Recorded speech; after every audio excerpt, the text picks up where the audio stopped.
65% of the people in this country have no faith in the Department of Justice under your leadership. They don't trust it. They don't trust you. The reason is because they're witnessing every day a politicized Justice Department in a two-tiered system of justice. For example, they see the DOJ, of course, aggressively prosecuting President Biden's chief political rival, Mr. Trump, while at the same time, they see slow walking and special treatment given to the president's son. That's just a fact that everybody can see with their own two eyes. Today, we're diving into a high-stakes congressional hearing where Congressman Mike Johnson delivers a fiery interrogation of Attorney General Merrick Garland. The focus? The Hunter Biden investigation and accusations of political bias in the Department of Justice. You won't want to miss this breakdown because it's explosive, eye-opening, and critical for understanding the state of justice in our country. So let's dive right in. Why 65% of the people in this country have no faith in the Department of Justice under your leadership. They don't trust it. They don't trust you. The reason is because they're witnessing every day a politicized Justice Department in a two-tiered system of justice.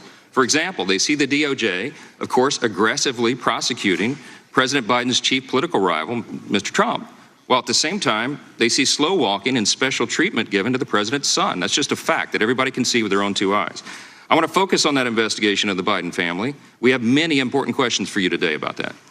Let me just get right to the chase. Has anyone from the White House provided direction at any time to you personally or to any senior officials at the DOJ regarding how the Hunter Biden investigation was to be carried out? No. Have you had personal contact with anyone at FBI headquarters about the Hunter Biden investigation?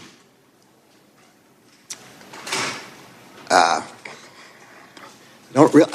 don't recollect the answer to that question, but the FBI works for the Justice Department.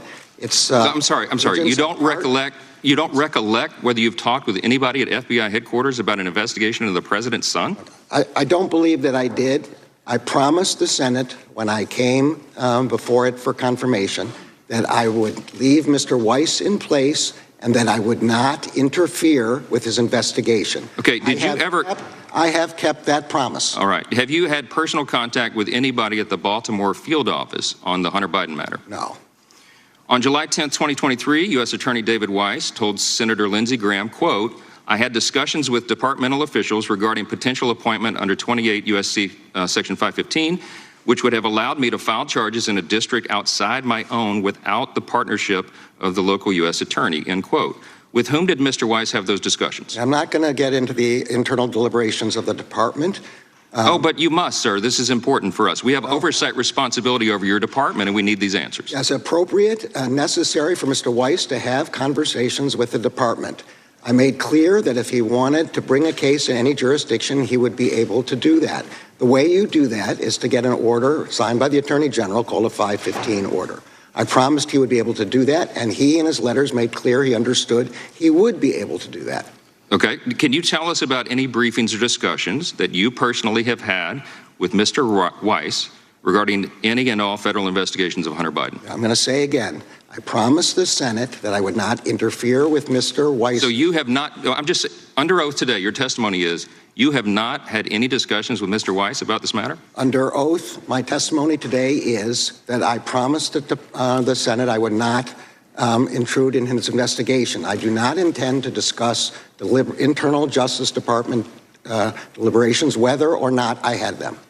Oh, okay. So your testimony today is you're not going to tell us whether you've had discussions with Mr. Weiss. My testimony today is I told the committee that I would not interfere.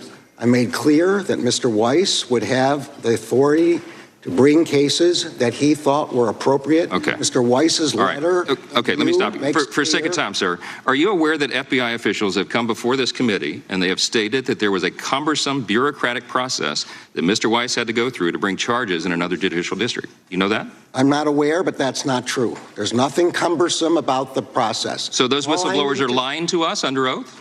Those whistleblowers are lying? I didn't say that. Their description of the process cumbersome is an opinion.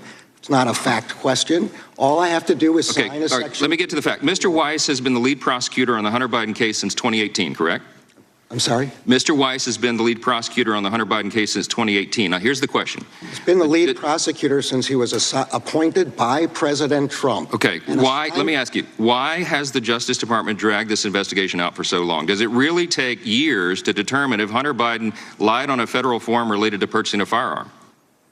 Mr. Weiss was a long-time career prosecutor. President Trump appointed him as the... You're not answering the question. Is that standard procedure? Should it take that long to make such a simple determination? I'm answering the question. Give me an opportunity to do so. Okay. He was charged with that investigation under the previous administration. He's continued.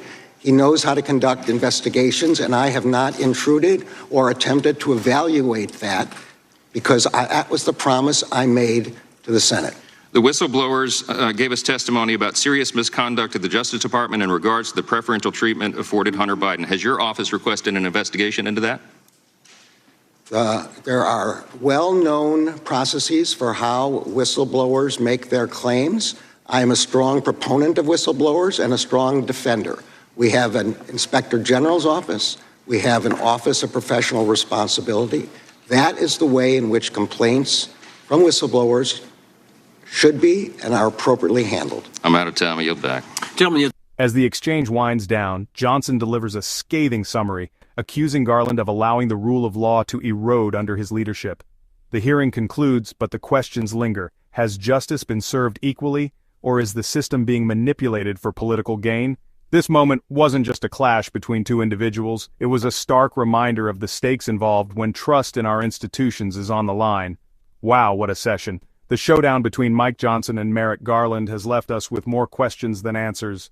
This isn't just about one investigation, it's about the integrity of our justice system. What do you think? Was Johnson right to press Garland so hard, or do you side with the Attorney General's stance? Let me know in the comments below. And hey, if you found this breakdown informative, don't forget to like this video, share it with someone who needs to see it, and of course hit that subscribe button. We'll keep bringing you the stories that matter most. Until next time, take care and stay informed.